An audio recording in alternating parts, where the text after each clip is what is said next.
சிவப்பு சேல கட்டிக்கிட்டு வேப்பிலையும் எடுத்துக்கிட்டு வேர்காட்டு கருமாறி ஆடி வந்தாளாம். சிவப்பு சேல கட்டிக்கிட்டு வேப்பிலையும் எடுத்துக்கிட்டு வேர்காட்டு கருமாறி ஆடி வந்தாளாம். அவள் விருப்புடனே தொழுபவரின் வினைகளையே ஓட வைத்து பொறுப்புடனே நம்மை காக்க ஆடி வந்தாளாம்.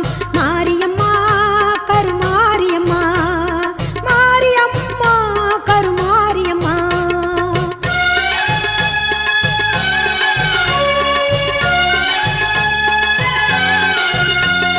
சிறப்புடனே பவனி வந்து சிந்தையிலே குடி புகுந்து, சிறப்புடனே பவனி வந்து சிந்தையிலே குடி புகுந்து கருணை உள்ளம் கொண்டு நம்மை காக்க வந்தாளாம். அவ மரகதத்தில் திலகமிட்டு மறி கொழுந்து மலரெடுத்து மரகதத்தில் திலகமிட்டு